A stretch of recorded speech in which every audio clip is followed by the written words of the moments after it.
Hello बच्चा party, क्या हाल चाल। आज की इस वीडियो में हम कवर करने वाले हैं अपनी थ्योरम 10.2 को।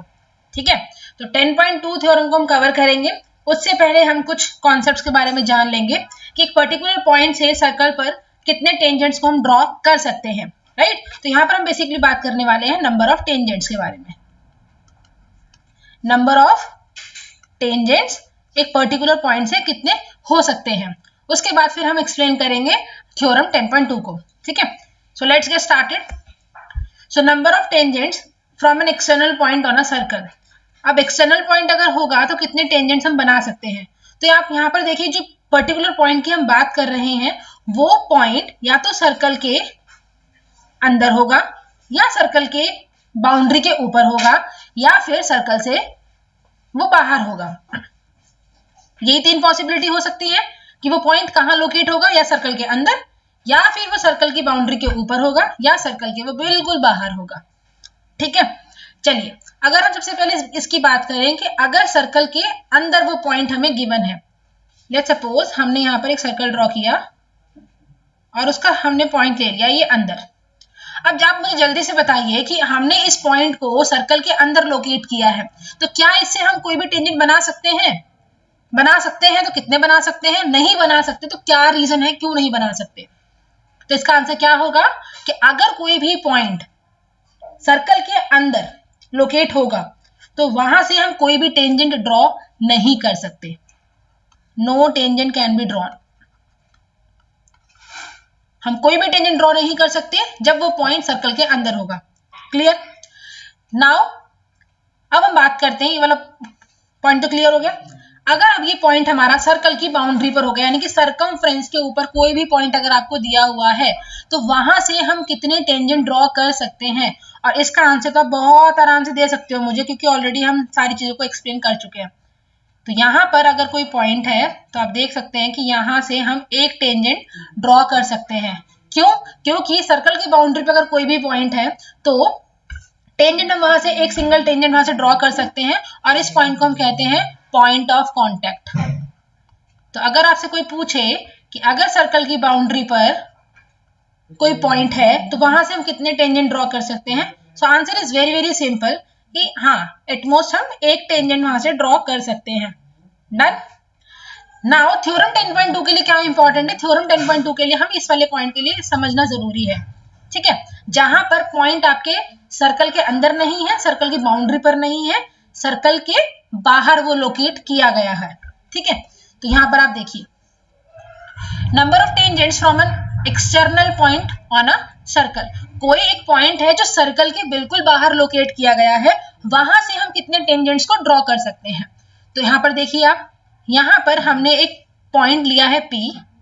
ये हमारा P पॉइंट है जो कि सर्कल से बाहर है ना? सबको दिखाई दे रहा है कि सर्कल से बाहर है। इस पॉइंट P का सर्कल से कोई कनेक्शन नहीं है, ना सर्कल के अंदर है ना सर्कल के ऊपर है, ये बिल्कुल बाहर लोकेट किया गया है। अब आपको इस पॉइंट से टेंजेंट ड्रॉ करने हैं सर्कल के ऊपर। ठीक है, तो ऐसे में जब कोई भी पॉइंट अगर सर्कल से बाहर है तो उस पॉइंट की हेल्प से हम सर्कल के ऊपर एटमोस्ट 2 टेंजेंट्स हम ड्रॉ कर सकते हैं। ठीक है, एटमोस्ट का मतलब है ज्यादा से ज्यादा। ठीक है, यानी कि मैक्सिमम आप 2 टेंजेंट से ड्रॉ कर सकते हैं जब हमारा ये पॉइंट सर्कल से बाहर लोकेट होगा। ठीक है, तो इस वाले फिगर के अकॉर्डिंग अगर हम देखें तो इस P पॉइंट से आपने इस T1 को ज्वाइन किया हुआ है, तो PT1 एक टेंजेंट हो गया। और इसका पॉइंट ऑफ कांटेक्ट क्या है बच्चों? इसका पॉइंट ऑफ कांटेक्ट है T1। ठीक है, एंड अगर आप इस वाले पॉइंट ऑफ कांटेक्ट की बात करें T2 की, तो यहां पर टेंजेंट है हमारे पास PT2। तो ये 2 टेंजेंट्स हमें देखने को मिले जब P पॉइंट हमारा सर्कल के बाहर लोकेट किया गया है।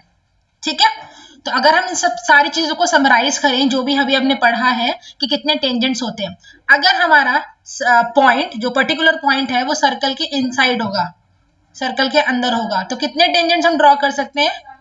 No tangent. No tangent can be drawn.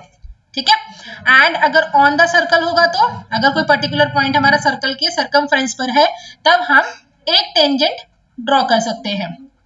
ठीक है, एंड अगर कोई पॉइंट हमारा सर्कल से बाहर लोकेट हो रहा है तो वहां से हम मैक्सिमम एट मोस्ट 2 टेंजेंट्स को ड्रॉ कर सकते हैं। इतनी सी कहानी थी, बहुत सिंपल कहानी थी। आई होप समझ में आ गई होगी, राइट। अब यहां से सिर्फ और सिर्फ एक कॉन्सेप्ट आपको पढ़ना है। कॉन्सेप्ट भी क्या, बहुत सिंपल सा एक फंडा है कि यहाँ पर एक लेंथ ऑफ टेंजेंट की बात की जाती है चैप्टर में, लेंथ ऑफ टेंजेंट। तो लेंथ ऑफ टेंजेंट क्या होता है ना, जो पॉइंट आपका सर्कल से बाहर लोकेट है, यानी कि ये वाला पॉइंट P, और P पॉइंट से लेकर लाइन सेगमेंट आपको कितनी लेनी है, जहां पर आपका पॉइंट ऑफ कांटेक्ट है ना, पॉइंट ऑफ कांटेक्ट से लेकर ये वाले पॉइंट का की जो लाइन सेगमेंट है वो आपकी लेंथ ऑफ टेंजेंट कहलाएगी। तो इस फिगर के अकॉर्डिंग लेंथ ऑफ टेंजेंट क्या होने वाली है, PT1 एंड PT2। ठीक है, तो बहुत सिंपल सा ही फंडा था ये। आई होप आपको समझ में आ गया होगा। इन केस अगर कोई भी क्वेरी होती है तो परेशान होने की बिल्कुल भी जरूरत नहीं है, यहाँ पर है, हम यहाँ पर हैं, एंड आप यहाँ पर अपने कमेंट सेक्शन में अपने डाउट्स को यहाँ पर डाल सकते हैं। क्लियर, इतना समझ में आ गया। अब फिर इसके आगे हम प्रोसीड करेंगे थ्योरम 10.2 को लेकर। So moving to the theorem 10.2, इसको हम प्रूफ करेंगे। ठीक है, एंड कई बार ये प्रूफ करने को आ भी जाता है एग्जाम में, एंड कई बार नहीं भी आता है। नहीं आता है तब सर्कल चैप्टर आपका इंपॉर्टेंट वेटेज रखता है आपके बोर्ड एग्जामिनेशन के पॉइंट ऑफ व्यू से। तो उस केस में अगर क्वेश्चन प्रूविंग के लिए नहीं आ रहा है तो कहीं ना कहीं आपको देखने को मिलेगा ऐसा क्वेश्चन आएगा जहां पर इस थ्योरम का एप्लीकेशन हो रहा होगा। तो इस केस में हमको ये इसका कॉन्सेप्ट अगर अच्छे से समझ में आ जाएगा तो हम थ्योरम भी अच्छे से प्रूव कर पाएंगे, अदरवाइज इसका एप्लीकेशन हम बहुत आराम से कर पाएंगे अगर हम इस थ्योरम को अच्छे से समझ लेते हैं तो। ठीक है, तो देखते हैं 10.2 थ्योरम क्या कहती है। 10.2 थ्योरम ये कह रही है, the length of tangents drawn from an external point to a circle are equal. इस इक्वल को मैं यहां लिख देती हूँ। क्या कह रहा है ये कि जो टेंजेंट्स हमने ड्रॉ किए हैं एक्सटर्नल पॉइंट से, यानी कि इस P पॉइंट से, वो आपस में क्या होंगे, इक्वल लेंथ के होंगे। तो आप बच्चा पार्टी मुझे फटाफट बता दो कि यहाँ पर आपको कौन कौन से दो टेंजेंट देखने को मिल रहे हैं, फटाफट बता दो आप मुझे। तो यहाँ पर दो टेंजेंट्स कौन कौन से हैं, एक तो P1 हो गया, सॉरी PQ हो गया, और एक हो गया आपका PR। एक टेंजेंट हो गया आपका PQ और एक टेंजेंट हो गया आपका PR। इन दोनों को ही वो इक्वल करने के लिए बोल रहा है, हमें यही प्रूव करना है। ठीक है, तो यहां पर हम क्या करेंगे प्रूविंग के लिए, वापस से वही हम 1 2 3 4 स्टेप्स करेंगे। तो फर्स्ट स्टेप में हम क्या लिखने वाले हैं, फर्स्ट स्टेप में हम लिखेंगे कि हमें क्या क्या गिवन है। गिवन में हम लिखेंगे कि हमें क्या क्या बेसिक इंफॉर्मेशन क्वेश्चन की तरफ से प्रोवाइड की जा रही है, दैट्स इट। तो हमें क्या दिखाई दे रहा है, एक सर्कल है, सर्कल का एक सेंटर है O, तो बस वही हम लिख देंगे अ सर्कल, एक सर्कल हमें पता है, circle with centre O, and दो टेंजेंट्स भी हमें दिखाई दे रहे हैं, and to tangents PQ and PR। इतनी इंफॉर्मेशन हमें गिवन है।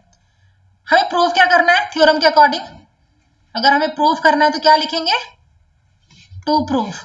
तो टू प्रूफ में क्या आएगा, PQ is equals to PR, ये हमें प्रूफ करना है। ठीक है, थर्ड पार्ट, हमें यहां पर कंस्ट्रक्शन करना पड़ेगा प्रूफ करने के लिए। तो कंस्ट्रक्शन में आपको क्या करना है, हम इस O पॉइंट को Q से ज्वाइन करेंगे, R से ज्वाइन करेंगे और P से ज्वाइन करेंगे। ठीक है, join OQ, OR and OP, इन तीनों को हम ज्वाइन करेंगे और 3 लाइन सेगमेंट आपको देखने को मिलेंगे। इतना क्लियर। नाउ अब हम स्टार्ट करेंगे अपना प्रूविंग वाला पार्ट। तो आप यहां पर फोर्थ पार्ट डाल के लिखेंगे प्रूफ। ठीक है, यहां पर प्रूफ करने के लिए हम एक काम करते हैं, हम इस ट्राइंगल को मैंने शेड कर लिया।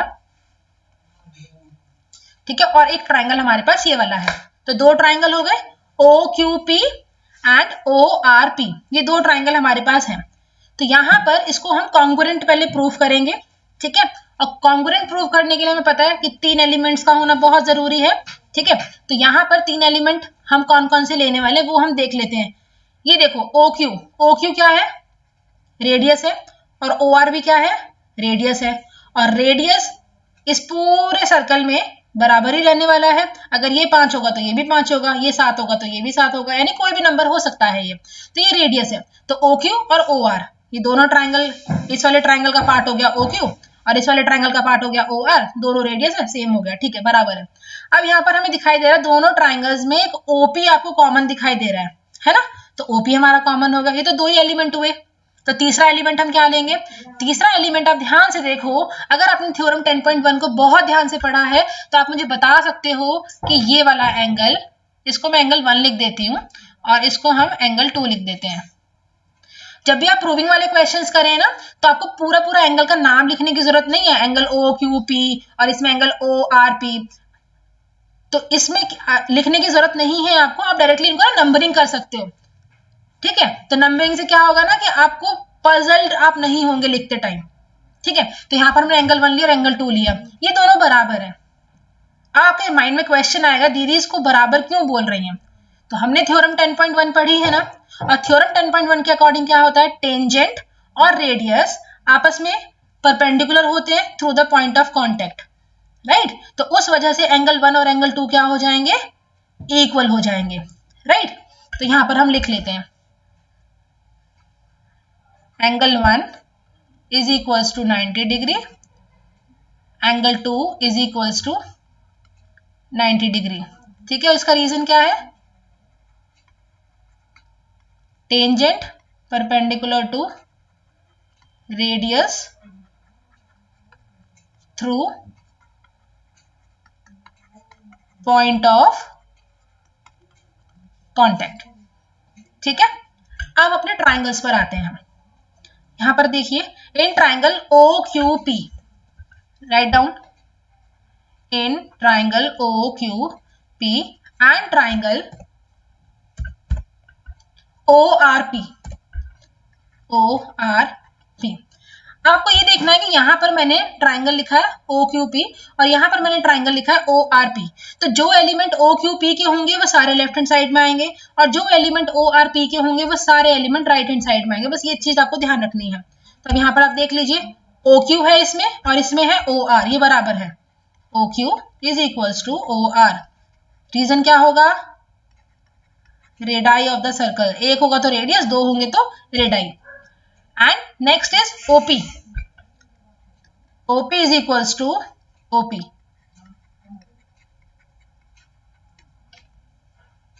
कॉमन, ठीक है। एंड थर्ड एलिमेंट क्या था, angle 1 is equals to angle 2, each is equals to 90 degree. तो तीन एलिमेंट हो गए, ठीक है। देयरफॉर हम क्या लिख सकते हैं, therefore triangle O Q P congruent to triangle O R P. यहां देखिए, अब एक 90 डिग्री है, एक इसकी साइड हो गई है सामने हाइपोटेन्यूस, हमने वो भी क्या है, हाइपोटेन्यूस है ना, राइट एंगल ट्राइंगल बन रहा है, तो ये 90 डिग्री के जस्ट ऑपोजिट, यानी कि जो सामने साइड हमें दिखाई दे रही है वही हाइपोटेन्यूस होती है। तो ओपी इस केस में क्या हो रही है, हाइपोटेन्यूस। तो इस हिसाब से ये दोनों ट्राइंगल हमारे कॉन्ग्रुएंट हो जा रहे हैं by which congruency, by RHS, ठीक है। अब यहाँ पर ये दोनों ट्राइंगल्स को हमने कॉन्ग्रुएंट प्रूव कर लिया। अब तो बहुत सिंपल हो गया ना, हमें क्या प्रूव करना था, PQ जो है PR के बराबर है। देखो, इस वाले ट्राइंगल का पार्ट है PQ, इस वाले ट्राइंगल का पार्ट है PR, तो PQ is equals to PR, reason by CPCT। और CPCT की फुल फॉर्म क्या होती है, CPCT की फुल फॉर्म होती है corresponding parts of congruent triangle. That's it, इतना ही हमें प्रूव करना था। हैंस प्रूव्ड, हमने प्रूव कर दिया। अगर टेंजेंट्स हम किसी भी एक्सटर्नल पॉइंट से ड्रॉ करते हैं तो वो आपस में इक्वल लेंथ के होते हैं, यानी कि इसको हम ऐसे लिख सकते हैं, ये दोनों क्या होते हैं, इक्वल लेंथ के होते हैं, ठीक है। तो ये थी आपकी थ्योरम 10.2। आई होप आपको ये थ्योरम बहुत अच्छे से समझ में आई होगी, ठीक है। मिलेंगे अब नेक्स्ट वीडियो में कुछ एक्सरसाइज 10.2 के क्वेश्चंस के साथ में। टिल देन आप अपना एक्सरसाइज 10.1, थ्योरम 10.1, थ्योरम 10.2 इनको रिवाइज करिए। इन केस अगर कोई भी प्रॉब्लम आप फेस करते हैं तो आपके पास बहुत अच्छा टूल है कमेंट सेक्शन, आप उसमें कमेंट करके बता सकते हैं कि कहाँ आपको प्रॉब्लम आ रही है, देन उसको फिर आप सॉल्व करने में हम आपकी हेल्प करेंगे। ठीक है, टिल देन पढ़ते रहिए, मस्त रहिए। एंड अगर आपको वीडियो अच्छा लगा हो तो आप लाइक कर सकते हैं, एंड अपने फ्रेंड्स, अपने रिलेटिव्स जो भी बोर्ड एग्जामिनेशन की प्रिपरेशन कर रहे हैं उनके साथ आप इस वीडियो को शेयर कर सकते हैं, सो दैट कि नॉलेज जो है ज्यादा से ज्यादा स्टूडेंट से पास में पहुंच पाए। ठीक है, एंड चैनल अगर सब्सक्राइब नहीं किया है तो चैनल भी आप सब्सक्राइब कर सकते हैं, सो दैट कि जो भी अपकमिंग नोटिफिकेशंस होंगे, अपकमिंग वीडियोस होंगी, उनका नोटिफिकेशन आपको मिल पाएगा। ठीक है, till then thank you so much.